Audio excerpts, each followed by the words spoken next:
नमस्कार, स्वराज करियर में आपका स्वागत है। मैं हूं आपके साथ अरुण। स्वराज करियर में आज बात करेंगे नर्सिंग कोर्स के बारे में। जी हां, नर्सिंग एक ऐसा करियर है जो उन व्यक्तियों के लिए एक ढेर सारे अवसर प्रदान करता है जो स्वास्थ्य देखभाल और दूसरों की मदद के प्रति जुनूनी हैं। भारत में कई नर्सिंग कोर्सेस हैं जो विभिन्न एजुकेशनल बैकग्राउंड और करियर की आकांक्षाओं को पूरा करते हैं। आज हम भारत में उपलब्ध विभिन्न नर्सिंग कोर्स के बारे में बात करेंगे, जिनमें BSc nursing, GNM, ANM, midwifery और अन्य पाठ्यक्रम शामिल हैं। ज़्यादा चर्चा के लिए मौजूद हैं professor Virendra Sisodia ji, faculty of nursing, Bhabha university Bhopal से। सिसोदिया जी, बहुत बहुत स्वागत है आपका स्वराज एक्सप्रेस में और हमारे साथ चर्चा करने के लिए। जी, पहला सवाल मेरा यही कि नर्सिंग है क्या? बच्चों के सामने एक रहता है नर्सिंग क्या है, 12वीं पास करने के बाद कैसे नर्सिंग में एडमिशन लें? सबसे पहले तो मैं भाभा विश्वविद्यालय की ओर से सभी भारतवासियों को गणतंत्र दिवस की हार्दिक शुभकामनाएं देना चाहता हूँ। फिर मैं अपना स्टार्ट करता हूँ। नर्सिंग एक हेल्थ प्रोफेशन है जिसमें लोगों की हेल्थ के बारे में काफ़ी केयर करना, प्रिवेंशन, कई चीज़ों की बीमारी की रोकथाम करना। कई ऐसी चीज़ें होती है, बीमारियों का इलाज प्रॉपर नहीं हो पाता पर उसका प्रिवेंशन या उसकी रोकथाम हम कर सकते हैं, इससे आगे और गंभीर बीमारी ना हो। तो इस तरह की चीज़ों पर फोकस किया जाता है। उनमें देखभाल करने का एक अहम रोल नर्स का होता है, जो एक नर्सिंग कोर्स करना भी उसके लिए ज़रूरी होता है।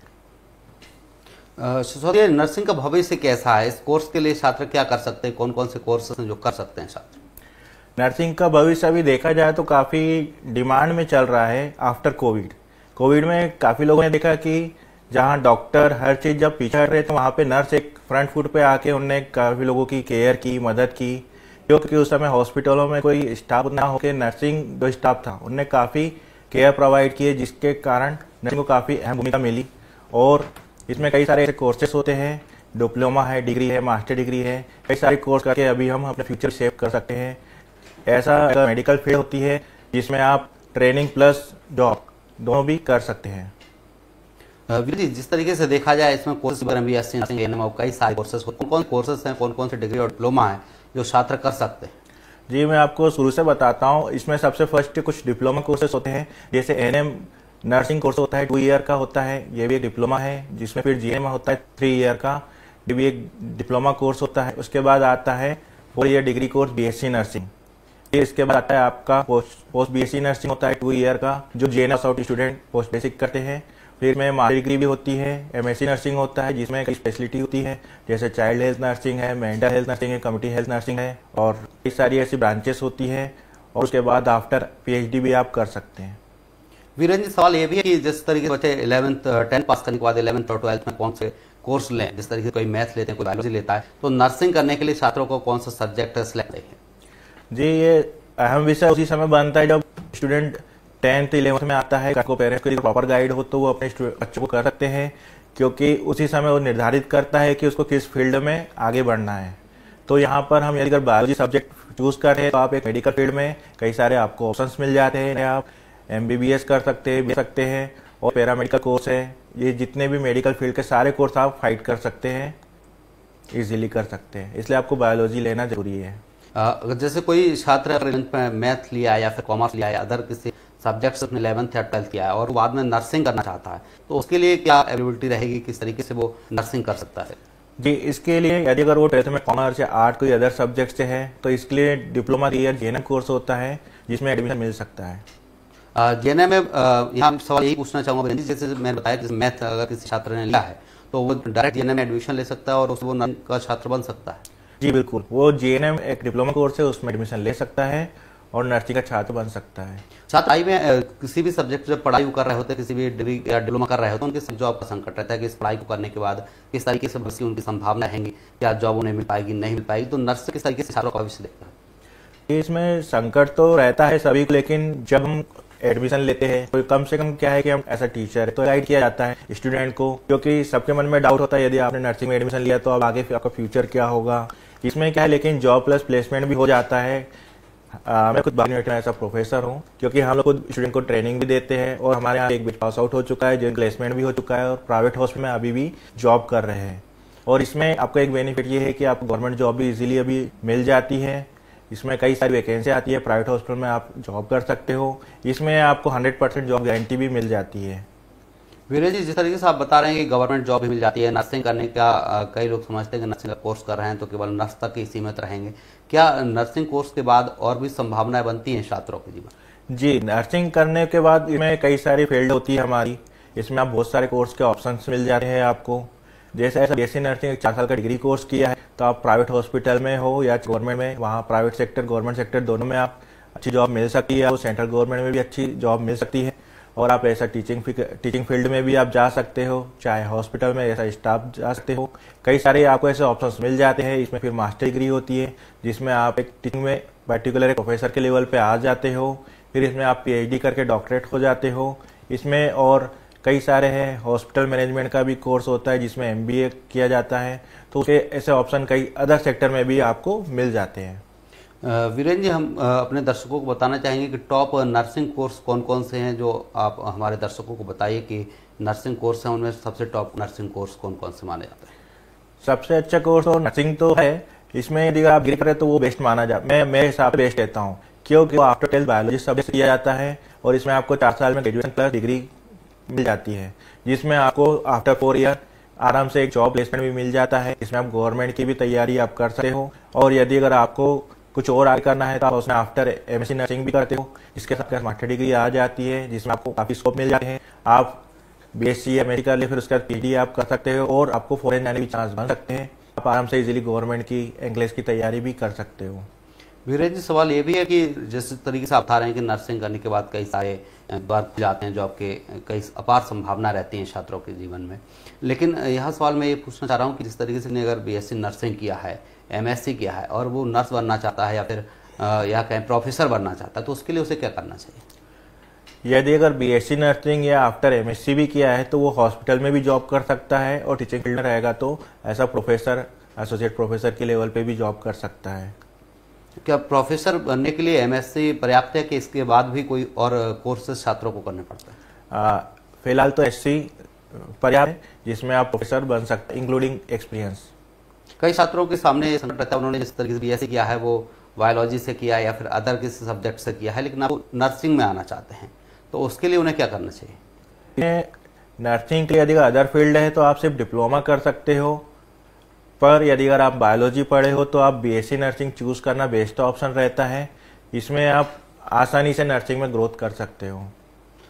छात्रों के सामने एक संकट ये भी रहता है कि वो 12वीं पास करने के बाद कॉलेज या विश्वविद्यालय की ओर रुख करना चाहते हैं, लेकिन उन्हें नहीं पता होता कि सबसे अच्छा कॉलेज उनके लिए कौन सा रहेगा, किस कॉलेज में क्या खासियत रहेगी, पढ़ाई उन्हें किस तरीके से करनी चाहिए कॉलेज पहुंच के। अभी क्या देखा जाए तो कई ऐसे स्टूडेंट्स होते हैं जिनको सही प्रॉपर गाइडेंस नहीं हो पाती है कि कॉलेज कौन सा अच्छा है और कौन सा नहीं, क्योंकि आज के समय में वो यदि एक विजिट भी कॉलेज को आके करते हैं तो कम से कम उनको गाइडेंस काउंसलिंग मिलती है।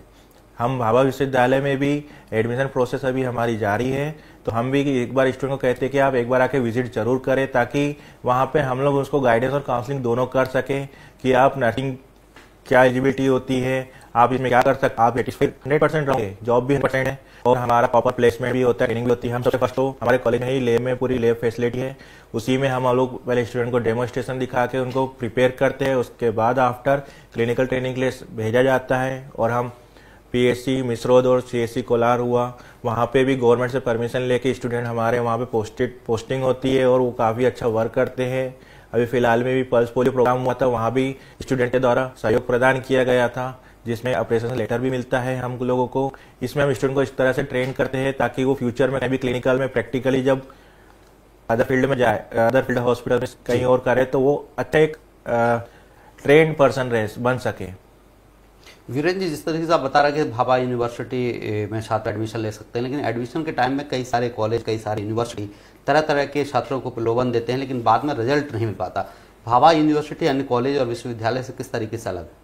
जी, अलग इस तरह से है क्योंकि हम लोग सही गाइडेंस प्रोवाइड करते हैं और पहली बात यह है कि जो भाभा विश्वविद्यालय में नर्सिंग चल रहा है हमारा कोर्स, वो आईएनसी और एमपीएनआरसी से मान्यता प्राप्त है, जिसमें अभी admission at a present government के थ्रू जीएनएसटी पीएनएसटी एग्जाम कंपलसरी कर दिया है, जिसके through first round counselling complete हो गई है। अब सेकंड राउंड का शेड्यूल आने वाला है जिसमें हम स्टूडेंट को पूरा गाइडेंस करते हैं, पूरा स्ट्रक्चर दिखाते हैं, इंफ्रास्ट्रक्चर, हमारी फैसिलिटी बताते हैं जिससे वो सेटिस्फाई हो और हमारे यहाँ एडमिशन ले सकें।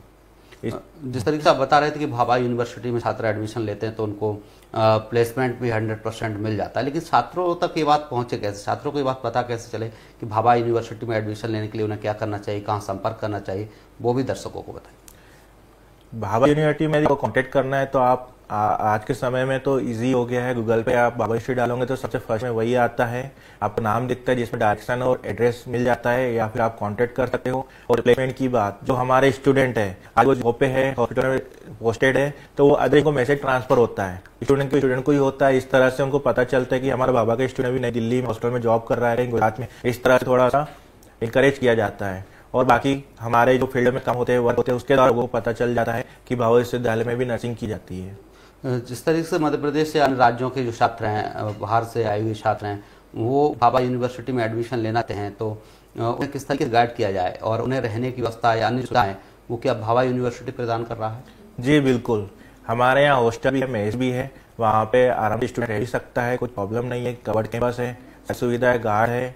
और दूसरी बात, नर्सिंग में यदि आपको एडमिशन लेना है, कुछ NSC एग्जाम कंपलसरी किया है गवर्नमेंट ने, तो वो आपको देना कंपलसरी है, उसी के थ्रू एडमिशन किए जा रहे हैं। भाभा यूनिवर्सिटी की ब्रांच भोपाल के अलावा अन्य शहरों में भी है क्या? जिस तरीके से मान के चलिएगा कोई राजस्थान का छात्र है या उत्तर प्रदेश का छात्र है और वो वहाँ पढ़ाई करना चाह रहा है, वो मध्य प्रदेश नहीं आना चाह रहा है, तो उसके लिए कुछ सुविधा उपलब्ध है यूनिवर्सिटी की तरफ? जी, यूनिवर्सिटी तो हमारी भाभा एक पर्टिकुलर भोपाल में ही है, इसकी कोई ब्रांचेस नहीं है, क्योंकि ये खुद एक आर्केडिया ग्रुप में ही जुड़ा हुआ पार्ट है, जिसकी आर्केडिया ब्रांच की कई सारी ब्रांचेस अदर सिटियों में। जी, नर्सिंग करने के क्या फायदे होते हैं? तरीके को रहा तो उसके फायदे होते हैं, जब छात्र जाते हैं तो उससे पहले जानते हैं इस कोर्स करने के क्या क्या फायदे हैं, तो इसी तरीके से नर्सिंग में देखा जाए तो नर्सिंग के अपने क्या फायदे हैं? अगर छात्र इसकी पढ़ाई करते हैं तो उन्हें क्या क्या अपने हासिल हो सके? नर्सिंग की पढ़ाई करने से आपको एक बेनिफिट, सबसे पहला प्रायोरिटी तो मैं आपको ये बता दूं, यदि अगर हमारे घर में कोई डॉक्टर होता है, किसी को जानकारी होती है, तो हम काफी, हमारी फैमिली खुश रहती है। यदि हमको इमरजेंसी में कोई प्रॉब्लम होगी तो सबसे पहले हमारे घर का व्यक्ति ही हमको ट्रीटमेंट सकता है या सही गाइडेंस कर सकता है, जिससे हम वो चीज रोक सकें। और इसमें दूसरा ये, जब हम प्रैक्टिस करते हैं तो इसमें कॉन्फिडेंस लेवल जब आ जाता है, क्योंकि आप जब ट्रेनिंग करते हो तो आप एक्सपर्ट हो जाते हो। जैसे सिंपल सा एग्जांपल बताता हूँ, एक यदि IV इंजेक्शन आपको लगाना है तो आप डायरेक्टली किसी पर्सन पे नहीं लगा सकते, क्यों? क्योंकि आपको डर लगता है। लेकिन आप वही चीज यदि अगर नर्सिंग कोर्स करते हैं तो वही चीज हम लोग लैब में सिखाते हैं कि IV इंजेक्शन किस तरह से लगाया जाता है, इसके साइड इफेक्ट होंगे, क्या पोजीशन होती है, कैसे लगाया जाता है, हर चीज उसको गाइड किया जाता है। फिर उसके बाद उसको रियल किसी पर्सन पे हॉस्पिटल जब वो ट्रेनिंग कर रहा है तब उस समय उसको दिया जाता है, IV लगाना भी सीख सके। तो कॉन्फिडेंस लेवल है वो कॉलेज में हम डेवलप कर देते हैं, जो कॉन्फिडेंस को अदर पर्सन में दिखता है तो वो अपने आप को कॉन्फिडेंस लेवल बढ़ जाएगा, तो अपने आप वो ट्रीटमेंट करना शुरू कर देता है। और दूसरा उसको, और जब हमारी जो मेडिकल फील्ड का एक पार्ट होता है नर्सिंग, जिसमें हमको कई सारी बीमारियों के बारे में और कई सारी चीजों के बारे में पढ़ाया जाता है, जिससे हम अवगत हो जाते हैं। तो ऐसा हम लोग घर में भी, यदि किसी को छोटा मोटा कुछ तकलीफ होती है या चोट लग जाती है, बीमारी ज्यादा फैल रही है, तो कई सारी चीजें जिसका हम उपचार भी कर सकते हैं और उसका ट्रीटमेंट कर सकते हैं, और प्रॉपर उसका ट्रीटमेंट करा के उसका पूरा केयर प्रोवाइड कर सकते हैं। किरण जी, अगर छात्र सोचते हैं कि अगर हम नर्सिंग करेंगे तो नर्स तक ही सीमित रह जाएंगे, कहीं कंपाउंडर के सीमित ना रह जाए, कि उन छात्रों को क्या संदेश है? क्या नर्स से बढ़कर भी इसमें संभावना है, केवल कंपाउंडर और नर्स नहीं रह सकते, आगे भी बढ़ सकते हैं? जी, इसमें बहुत लोगों को कन्फ्यूजन है कि कंपाउंडर बन गए हम छोटी पोस्ट पे, ऐसा नहीं है। इसमें ऐसा नर्सिंग यदि हम करते हैं तो काम कोई छोटा या बड़ा नहीं होता है, क्योंकि हम ऐसा नर्स, हमको भी किसी की ड्रेसिंग करना है, किसी का पैर मोच खा जाए तो हम भी ड्रेसिंग करते हैं, कंपाउंडर भी ड्रेस करता है, बट स्किल टेक्निक अलग अलग होती है। यदि अगर आप चाह रहे हो कि आप उसी फील्ड में रह के आगे बढ़ना चाहते हो, आप बिल्कुल नर्सिंग कोर्स में प्रवेश ले और उसके आगे अपना ग्रोथ और डेवलपमेंट एकेडमी को आगे बढ़ाएं। आपने जिस तरीके से बताया कि इंजेक्शन लगाने के बारे में बताया जाता है, प्रैक्टिकल कराया जाता है, किस तरीके से इंजेक्शन लगाना चाहिए, किस तरीके से IV इंजेक्शन लगाया जाता है, लेकिन क्या इसके साथ साथ दवाइयों के बारे में नर्सिंग छात्रों को दी जाती है कि किस बीमारी की दवाई दे सकते हैं? जी, जानकारी तो हमारे पार्ट में ही होता है, फार्माकोलॉजी हम लोग भी इंट्रोडक्शन पढ़ते हैं, जिसमें हमको पता होता है ऐसा पैरासीटामोल है तो कि फीवर के लिए दी जाती है। वैसे भी नर्स के राइट होते हैं कि अगर किसी को फीवर आ रहा है तो हम पैरासीटामोल टेबलेट दे सकते हैं, पर अदर मेडिसिन नहीं दे सकते, क्योंकि हमको राइट नहीं है। क्यों? क्योंकि वो डॉक्टर प्रिस्क्राइब करता है, तब हम लोग वो मेडिसिन दे सकते हैं। पर हमको ये कई सारी चीजें है कि हमको पता है कि कितने टाइम दवा देना है, कितना नहीं देना है, कौन सी केयर करना है, जिससे मरीज बहुत जल्दी रिकवर होता है, तो वो सारी चीजें हम लोग करते हैं। हॉस्पिटल में देखा है कई बार हम भी देखते हैं कि ड्रिप लगाना है, कई सारी चीजें हैं, तो क्या वो नर्सिंग का ही पार्ट है या फिर उसके लिए अलग से कोई और कोर्स छात्रों को करना होता है? नहीं, ये सब नर्सिंग का ही पार्ट है, चाहे ड्रिप लगाना हो, कैनल लगाना, IV लगाना हो। क्यों? क्योंकि डॉक्टर के नीचे सेकंड इसमें नर्स ही आती है, जो उसके 24 आवर्स नर्स ही सेवा करती है एक पेशेंट की, जो हर चीज उसको केयर करती है, बहुत सारे ऐसे हमारे प्रोसीजर होते हैं, जैसे पेट मेकिंग करना और हैंड वॉश और माउथ वॉश करना। यदि अगर पेशेंट की पोजीशन सही नहीं है, क्योंकि एग्जाम्पल बताता हूँ, क्या होता है कि एक बेड सोर यदि अगर आप किसी को हो जाता है मरीज को और वो पेशेंट हिल नहीं पा रहा है, तो उसको पोजीशन दिलाना, हर 2 घंटे में पोजीशन चेंज करनी पड़ती है, नहीं तो वो बेड सोर बढ़ जाता है। तो ये सारी केयर और वहाँ पे प्रॉपर ड्रेसिंग, हर चीज़ होना जरूरी है, हाइजीन मेंटेन करके, तो वो सारा काम नर्स करती है। और हर चीज़, यदि पेशेंट को ब्लड भी चढ़ना है तो उसका पूरा प्रॉपर देखना है कि ब्लड में एक्सपायरी डेट तो नहीं हुई, कोई और किसी गलत ब्लड तो नहीं लगे। कई सारी ऐसी रिस्पॉन्सिबिलिटी होती है नर्स को, जो उसको प्रॉपर देखना होता है, उसके मॉनिटरिंग करनी होती है, हार्ट रेट कितनी है, यदि कम ज़्यादा है तो तुरंत डॉक्टर हम लोग इन्फॉर्म करते हैं। वेंटिलेटर केयर करना, आईसीयू में ड्यूटी लगना, ऑपरेशन भी यदि अगर डॉक्टर करता है तो उसको असिस्ट करने के लिए नर्स होती है। हर जगह नर्स का एक अहम रोल होता है, जो पेशेंट के पास ज़्यादा क्लोजिंग केयर करती है। जिस तरीके से आपने ऑपरेशन की बात कही, तो ऑपरेशन में एक डॉक्टर के द्वारा ऑपरेशन किया जाता है, क्या उस दौरान भी नर्सिंग जो छात्र होते हैं, जो कंपाउंडर होता है या फिर जो नर्सेस रहती हैं, उनकी वहाँ भूमिका कितनी रहती है, क्या काम उनका रहता है वहाँ पर? जी, वैसे काम तो नर्स की एक वहाँ अहम भूमिका रहती है, क्योंकि डॉक्टर को असिस्ट करना, कोई भी इंस्ट्रूमेंट देना, वो एक नर्स ही करती है प्रॉपर वे में, जिसमें पेशेंट को पूरा स्ट्राइल करना है, पेशेंट को पूरा प्रिपेयर करना है ऑपरेशन के लिए। तो उसके लिए पहले पेशेंट को स्ट्राइल करना पड़ेगा, तो उसके हेयर रिमूव करना और फिर क्लीनिंग करना, बीटाडीन से पूरा क्लीन करके फिर उसको उस पार्ट को क्लीन करना और पूरा इंस्ट्रक्शन देना बिफोर प्रोसीजर और फिर आफ्टर प्रोसीजर, हर चीज़ का इंस्ट्रक्शन देना। और आपको ऑपरेशन से पहले कितने घंटे पहले खाली पेट रहना है, कि आपको ऑपरेशन कब होगा, प्रोसीजर को कभी एक्सप्लेन करना भी पड़ सकता है, यदि डॉक्टर प्रॉपर टाइम पे नहीं रहता है तो कभी कभी नर्स भी कर देती है। तो हर चीज़ नर्स के द्वारा उसको गाइड की जाती है। तो नर्स का मेन काम ओटी या ऑपरेशन की बात करते हैं तो एक असिस्ट करती है डॉक्टर को। जी बिल्कुल। नर्सिंग छात्रों को सफल होने के लिए कौन कौन से गुण होना चाहिए, किस तरीके की उनकी कार्य होना चाहिए, किस तरीके से पढ़ाई करना चाहिए, उसके बारे में दर्शकों को बताइए। इसमें नर्सिंग करना है तो आपको एक कॉन्फिडेंस लेवल के साथ अपना लेवल मेंटेन करना है, आपको हर चीज़ जानना भी जरूरी है। जो स्टडी करते हैं उसका एक अच्छा, यदि अगर आपको नॉलेज है तो आप बहुत कुछ कर सकते हो, जिसमें आपको प्रॉपर गाइडेंस होना भी जरूरी है। इसलिए हम भाव विद्यालय में बच्चों को प्रॉपर थ्योरी पोर्शन भी पढ़ाते हैं और प्रैक्टिकल भी, जो साथ साथ चलते हैं।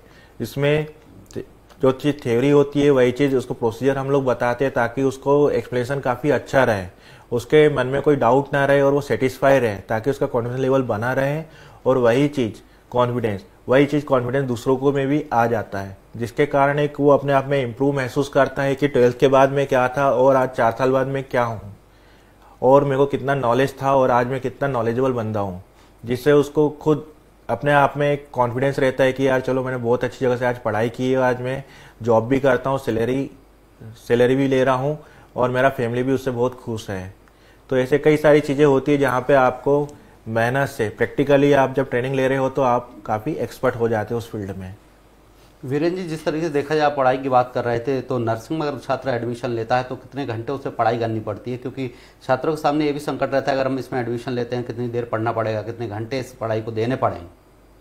इसमें जब एडमिशन लेता है स्टूडेंट तो उसको डाउट ये रहता है कि कोर्स हिंदी में कि इंग्लिश में। सबसे पहला प्रॉब्लम ये रहता है। दूसरा ये, यदि वो इंग्लिश मीडियम से पढ़ा तो हिंदी नहीं समझ पाता, हिंदी से पढ़ा तो इंग्लिश नहीं समझ पाता है। तो ये हमारा सबसे बड़ा प्रॉब्लम होता है। तो इसीलिए मैं तो कहना चाहूँगा, हिंदी जो स्टूडेंट हिंदी मीडियम से पढ़े हैं तो उनको थोड़ा सा मेहनत करने की ज़रूरत होगी, जिससे वो इंग्लिश कोचिंग लगा लें, ताकि वो उनका इंग्लिश अच्छा हो जाए। और जो इंग्लिश वाले स्टूडेंट हैं उनको भी थोड़ा सा हिंदी लर्न करना ज़रूरी है, क्योंकि तो हमारी मातृभाषा है। और हिंदी इसलिए क्योंकि हमारे भारत देश में रहना है, तो हमको बहुत लोग ऐसे मिलेंगे जो गांव के लोग होते हैं, उनको सिर्फ हिंदी चाहती है, आप इंग्लिश बात नहीं कर सकते ज़्यादा, तो उनको ट्रीट भी करना पड़ता है, उनसे बातें भी करनी पड़ती है। कई सारी ऐसी बीमारियाँ जिसको हिंदी में एक्सप्लेन करना है, तो इंग्लिश हिंदी आपको दोनों कंबाइन आना चाहिए, ताकि जिससे आपको किसी से भी बात करने में प्रॉब्लम ना हो और कुछ चीज़ समझाने में और करवाने में दिक्कत ना हो। जी बिल्कुल। वीरेंद्र जी, तमाम चर्चा के लिए आपका बहुत बहुत शुक्रिया, आपने हमारे दर्शकों तक जानकारी पहुंचाई। फिलहाल के लिए स्वराज कैरियर में इतना ही। आप देखते रहिए स्वराज एक्सप्रेस। नमस्कार।